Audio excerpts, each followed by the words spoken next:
If you've wanted more realistic Minecraft biomes, this is the place to go. Huge realism updates to existing biomes, and then 10 new variants and a dozen new animals, including the Firefly, at $8 or 1340 Minecoins. This is the very tip of what I'd be willing to pay if it was good, and so here's the question, is it? This is going to be my review of Biomes plus Realism, and as you can see immediately, we have a brand new type of wood, and interestingly, it's faster to mine. So we're going to be looking around some of the new locales found in this add-on, which is doing it in a very interesting different way, which we can talk about more later. But first, something important as a caveat is this is what was being recorded on an advanced copy, and so that means that I have no idea, that there's no remuneration provided or anything, but it does mean I have no idea how this relates to any update announcements that have come in the last week. So if I reference Fireflies as being something for the future or not, basically you get the idea that I have no idea what's coming between when I record this and when it releases on the 14th of January, I'm pretty sure. Anyway, so now we've got some maple planks and we've got some drying maple wood. What do we do with the dripping maple wood? The driping maple wood. Also, what is this? Oh, it's a button. Oh, yeah. So we got some issues immediately, I think we can say. But do we have some positives to outbalance that? Well, yeah, we have a beautiful collection of trees. The world doesn't just use one forest or 2 or 3 forests like regular Minecraft, but instead, I'm sure we could actually go into a crafting table and show you just how many types we have. Biomes and black bamboo and coconut and orange and magnolia and pine and redwood and willow and wisteria and? Also, do they have regular trees here too? They do.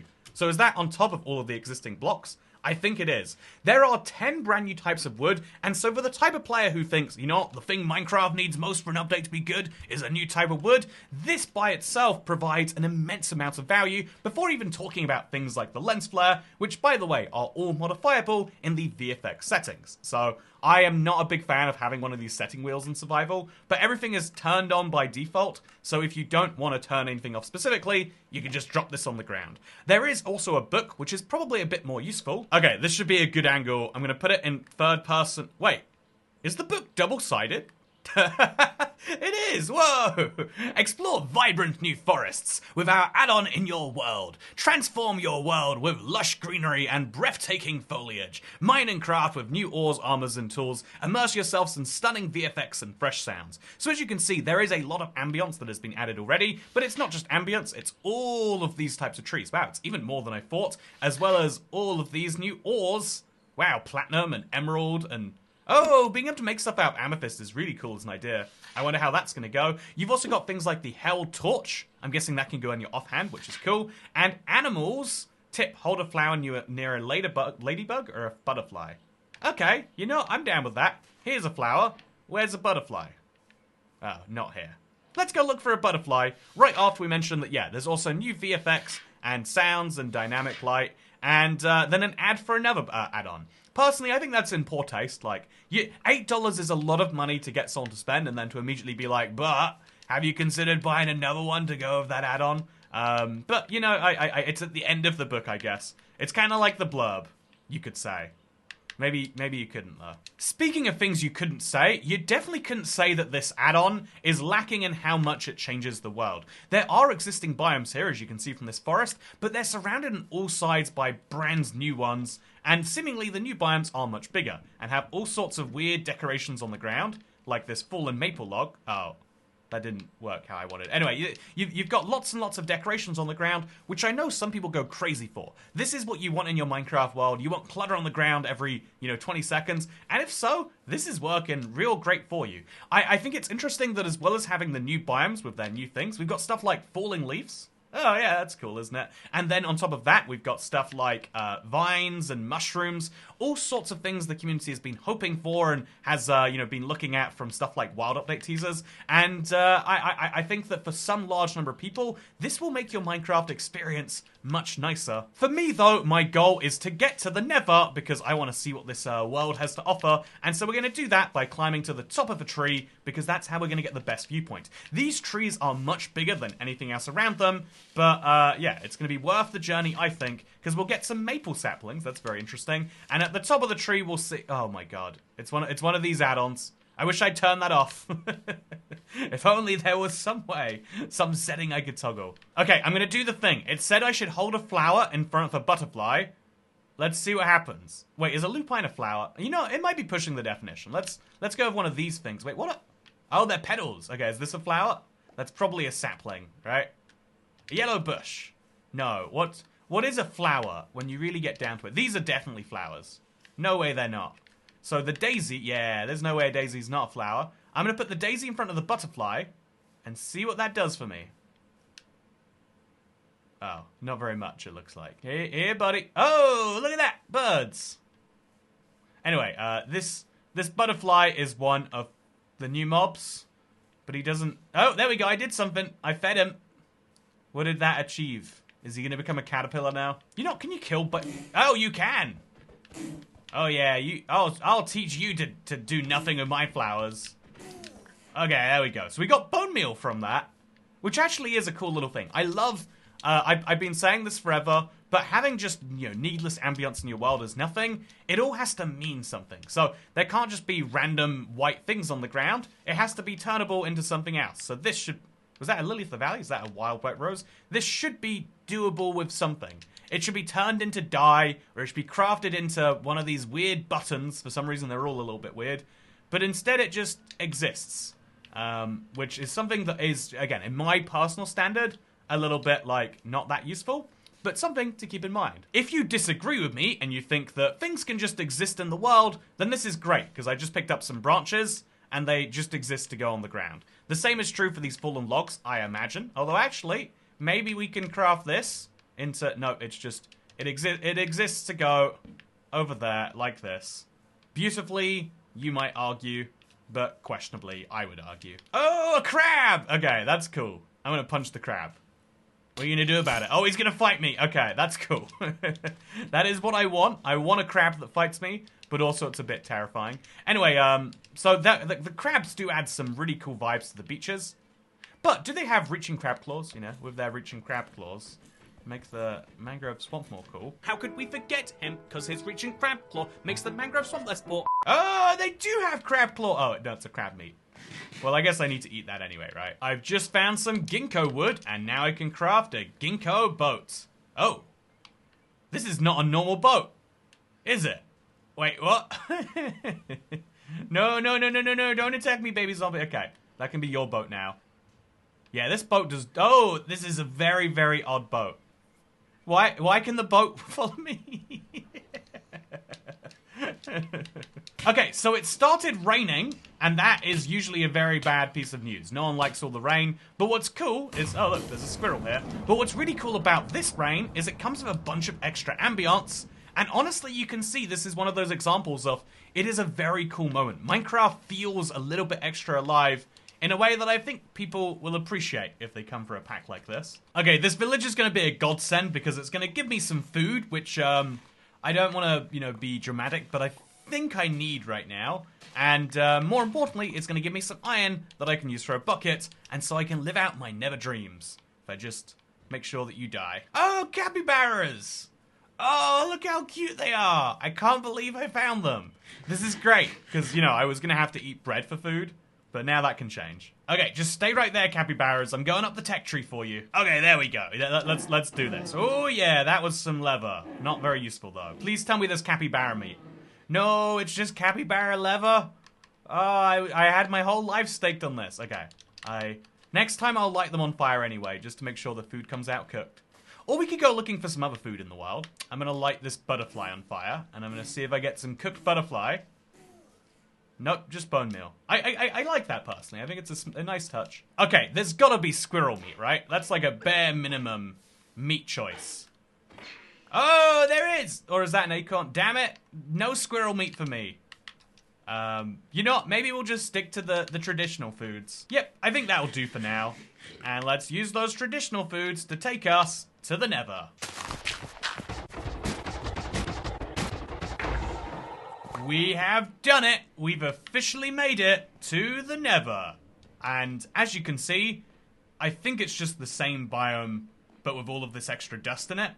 Which is very nice. I didn't read anywhere in the book about new biomes here or new mobs here, so I wouldn't expect to see any, which is a bit of a shame. But what is exciting is the end, and I'd love to pretend that I'm going to speedrun Minecraft. I mean, I did get a perfect seed if I wanted to. I can get some blaze rods quickly, go find a crimson forest and head from, or a warp forest and head from there. However, instead what I'm going to do is the magic of set block. Okay, quickly. There we go. And as you can see, immediately upon entering the end, we get this. Oh, yeah, isn't this something? Whoa! Wow! This is not what I was expecting at all. I was 100% sure that just like any end update dreams we've had, it would only apply to the end islands, but there's just forests hanging out in the main end land here. So interesting! Don't kill me. Oh, you Eva. Please don't. I would like it if you didn't. So these trees are actually great for avoiding Enderman though, because Enderman can't pathfind as easily through them, which means if we just play our cards right, as I'm very much intending to right now, we should be just fine. So one of the big reasons that you can't have terrain in the main end land is not just vibes, but also it's that right there. You can see the Ender Dragon breaks any terrain he comes into contact with, which means these trees are necessarily going to break, but whatever. Here's the interesting question though, what happens when the Ender Dragon dies and you go out to the end... Wait, that's not how you go to the end islands. One sec. Just let me try that one again. What happens when the Ender Dragon dies and you go out to the end gateway places and you see the end islands? Because this is an incredible looking end, it has to be said. But what can they do that's different in the end islands? Oh, nothing. I mean, it looks nice. Honestly, even then, I would say, it is a little spread everywhere. Right? Like, do you see what I mean? Like, it's not that there are distinct biomes. There are just these end trees found all over the place. Yeah, it's beautiful here, but there's no real biome diversity. The end barren wastelands are just randomly mixed in with yellow and purple forests in a way that I genuinely can't quite understand. If I had to guess, add-ons probably can't actually add new biomes to the game code, so the way they've done it is just they replace existing trees, they replace existing terrain, but they can't do it based on your seed or maybe something like that, because this is very, very odd. It makes me wonder if the same was true in the overworld and I just didn't notice from the ground perspective. Because yeah, I spawned into a forest. I did a test world before this and I also spawned into a forest. And as you can see, yeah, actually, it's the same. They just replaced some of the trees in a forest with a different type of wood. And so, yeah, that's a bit weird really, isn't it? You know what else is weird? The render distance being equivalent to about 2 chunks while you're flying through most of these biomes. Yeah, it's really odd when you start to look into just how these worlds are generating, and you can see that all the time there are just these weird trees with like weird lines cut through them like it's at a chunk boundary. In fact, it is exactly on a chunk boundary here, so it looks as though the trees aren't able to generate on the sides of those, which is interesting to say the least. There's a tree here, there's a tree there, but they're not connected. There's a big random slice of forest here, which is odd. And yeah, regular forests do still exist. They're just mostly sliced into bits by the new biomes. As for the new ores, I haven't seen any yet, and I am incredibly curious as to how that works. So let's go on a mining trip. So this is what the cave experience... Oh, that's platinum ore right there. Let's go mine it using a creeper. Okay, I'm gonna have to maybe shield myself from some of this. Okay, this is what the new cave experience looks like. It's a lot like the old cave experience, but one, you can hold these torches and create dynamic light. This is the best looking dynamic light of any pack so far, by the way. I'm gonna die, never mind. You know, I don't know why, but you can see it's like weirdly putting fires in your field of view. So actually, I'm not sure I do love it as much as I was saying. But, oh, why is it doing that? It's so distracting. You can see that, right? You're not... I feel like I'm going crazy, talking about a light that only I can see. But yeah, add-ons being able to create ores is a very, very new phenomenon, as far as I know at least. And the way they largely have to do it is just by altering blocks that would normally generate. I guess kind of the same way they've done the biomes as well. So yeah, if you like this caving experience... come on. If you like this caving experience, this is a great add-on, because you can find all sorts of new ores, like this, platinum. What do you do with platinum? Well, you smelt it up like it's iron or gold, and just for curiosity, I decided to give myself all of the new tools, so emerald, amethyst, ruby, and platinum, and here's how they work. they are all just at the equivalent level of netherite. This is the best sword in the game when you make it from platinum, but also from rubies or from amethyst or from emeralds. If you trade with a villager, you know, like 2 sets of wheat, you will have enough emeralds to make the most powerful sword in Minecraft. That's a balance concern, I would say. You know, let's go use it. Look at that. 2-hit KO on every mob you could want. Also, my torch went out. Why did my torch go out? Oh, you can... Wait, what? I don't understand. It only works if you have a... When the block above you is covered, it doesn't work. Huh. Very odd. Yeah, very, very... Very odd, I would say. I think very odd is probably my broader description of everything I've seen so far here today, though. No, don't kill me, don't kill me. I think it's time to turn around from this creeper, though, and give a final review, or at least final first impressions, because let's be honest, we have only had about 40 minutes inside of the pack. Let's explain what my thoughts are on this. So I think that if you are the type of player who really likes your ambience, for whom the most important thing in the world is seeing, you know, like lens flare and seeing these foggy effects, if Minecraft looking more realistic is the goal above all else, this is one of the cooler packs that achieves that.